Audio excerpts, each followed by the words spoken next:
Assalamualaikum warahmatullahi wabarakatuh. Perkenalkan, nama saya Helin Siti Nurul Fatona dari kelas Teknologi Informasi. Pada video ini, saya akan menjelaskan tentang zakat untuk korban kekerasan terhadap perempuan dan anak. Video ini dibuat untuk memenuhi tugas UAS mata kuliah Praktikum Ibadah oleh dosen pengampu Ibu Yulianti Mutmainnah, SH, IM, SOS. Tahukah kamu bahwa korban kekerasan terhadap perempuan dan anak sering kali kehilangan segalanya, kesehatan, rasa aman, bahkan sumber penghidupan. Namun, tidak diakui sebagai penerima zakat, padahal Islam hadir untuk melindungi yang paling rentan. Sebuah gagasan baru, progresif, dan berbasis keadilan Islam yang lahir dari Indonesia, zakat untuk korban kekerasan terhadap perempuan dan anak merupakan persoalan struktural yang masih menjadi tantangan besar di Indonesia. Korban tidak hanya mengalami penderitaan fisik dan psikologis, tetapi juga kehilangan akses terhadap sumber daya ekonomi, layanan kesehatan, serta keadilan hukum. Dalam banyak kasus, korban justru berada dalam kondisi miskin akibat biaya pengobatan, proses hukum yang panjang, relokasi ke tempat aman, serta stigma sosial yang menyertainya.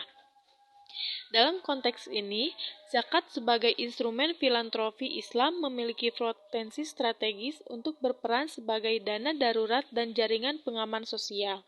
Namun, hingga sebelum tahun 2020, korban kekerasan seksual dan kekerasan dalam rumah tangga belum secara eksplisit diakui sebagai penerima zakat oleh lembaga-lembaga zakat arus utama.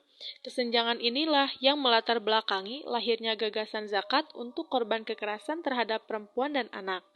Gagasan zakat untuk korban kekerasan merupakan terobosan baru dalam fikih zakat kontemporer. Konsep ini pertama kali diperkenalkan secara sistematis oleh Pusat Studi Islam, Perempuan dan Pembangunan PSIPP ITB Ahmad Dahlan Jakarta pada tahun 2020. Secara global, belum ditemukan praktik serupa yang secara khusus mengalokasikan zakat bagi korban kekerasan seksual, insest, KDRT, dan perdagangan manusia. Kebaruan konsep ini terletak pada reinterpretasi kategori mustahik zakat yang selama ini dipahami secara sempit dan cenderung ekonomi sentris. PSIPP memperluas pemaknaan mustahik dengan memasukkan dimensi kerentanan, ketidakadilan struktural, dan pelanggaran hak asasi manusia yang dialami korban. PSIPP ITB Ahmad Dahlan Jakarta merupakan salah satu pusat studi gender dan anak lingkungan perguruan tinggi Muhammadiyah Aisyah yang secara aktif dan konsisten fokus pada isu penghapusan kekerasan seksual. Sejak berdiri pada tahun 2020, PSIPP tidak hanya bergerak dalam ranah akademik, tetapi juga melampaui fungsi riset dengan melakukan advokasi kebijakan, kampanye publik, dan kolaborasi lintas sektor. Sekaligus polisi entrepreneur yang menjabati gagasan akademik dengan praktik kebijakan dan filantropi Islam. Analisis data dilakukan melalui 3 kerangka, yaitu autoetnografi yang menempatkan pengalaman personal peneliti sebagai advokat korban sebagai sumber pengetahuan untuk membaca realitas sosial dan hukum. Sistem hukum sosial Lawrence Friedman yang melihat hukum sebagai interaksi antara struktur hukum dan substansi hukum, dan kebudaya hukum. Maqasid Asy-Syariah Jasser Auda yang menekankan bahwa hukum Islam harus berorientasi pada kemaslahatan, perlindungan martabat manusia, dan keadilan substantif.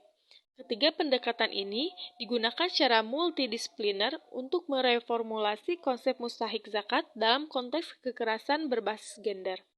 Hasil penelitian menunjukkan bahwa korban kekerasan terhadap perempuan dan anak memenuhi setidaknya 4 kategori mustahik zakat, yaitu fakir karena kehilangan kemampuan memenuhi kebutuhan dasar akibat trauma dan dampak kekerasan. Yang kedua, miskin karena sumber penghidupan terganggu atau hilang. Yang ketiga, rikob dalam makna kontemporer sebagai korban perbudakan modern, relasi kuasa, ancaman, dan kontrol.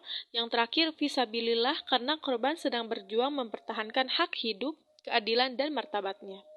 PSIPP mengembangkan strategi advokasi berbasis VTOP, diplomasi kampanye publik, serta penguatan jejaring dengan tokoh agama, akademisi, media, dan lembaga zakat. Salah satu strategi utama adalah gerakan zakat nasional 16 minggu yang terinspirasi dari kampanye penghapusan kekerasan berbasis gender. Melalui kampanye ini, PSIPP berhasil meningkatkan kesadaran publik, menggalang dana zakat, serta membangun dukungan lintas sektor terhadap gagasan zakat untuk korban. Advokasi PSIPP menghasilkan capaian kebijakan konkret, antara lain Surat Edaran Wali Kota Tangerang Selatan Nomor 846 atau 3727 2022 yang mendukung penyaluran zakat bagi korban kekerasan. Komitmen Baznas Kota Tangerang Selatan untuk mengalokasikan dana zakat, infak, dan sedekah bagi korban sejak 2023. Penyusunan dan peluncuran standar operational procedure nasional zakat untuk korban kekerasan terhadap perempuan dan anak pada 18 Maret 2024. Capaian ini menunjukkan keberhasilan PSIPP dalam mengintegrasikan struktur hukum, substansi hukum, dan budaya hukum sebagaimana dikemukakan Friedman. Distribusi zakat kepada korban dilakukan dengan prinsip kehati-hatian, kerahasiaan, dan keberpihakan pada korban. Meskipun mengalami kemajuan signifikan, gerakan zakat untuk korban masih menghadapi tantangan seperti belum adanya fatwa resmi dari organisasi keagamaan besar, resistensi sebagai tokoh agama yang menyalahkan korban, stigma sosial terhadap korban kekerasan, dan keterbatasan pemahaman fikih zakat kontemporer tentang ini menunjukkan bahwa perubahan hukum dan sosial membutuhkan proses jangka panjang dan dialog berkelanjutan. Secara ilmiah, penelitian ini berkontribusi pada pengembangan maqasid asy-syariah dan fikih zakat kontemporer dengan memperluas kategori mustahik. Secara praktis, penelitian ini menyediakan model advokasi berbasis riset yang dapat direplikasi oleh lembaga zakat, pemerintah daerah, dan organisasi masyarakat sipil. Zakat untuk korban kekerasan terhadap perempuan dan anak merupakan bentuk ijtihad kontemporer yang sejalan dengan nilai keadilan, kemanusiaan, dan perlindungan martabat manusia. Pengalaman PSIPP ITB Ahmad Dahlan Jakarta menunjukkan bahwa zakat tidak hanya berfungsi sebagai ibadah individual, tetapi juga sebagai instrumen transformasi sosial yang responsif terhadap penderitaan korban. Oleh karena itu, diperlakukan dukungan berkelanjutan dari pembuatan kebijakan, lembaga zakat, tokoh agama, dan masyarakat luas agar zakat benar-benar hadir sebagai solusi nyata bagi korban kekerasan. Sekian dari saya. Wassalamualaikum warahmatullahi wabarakatuh.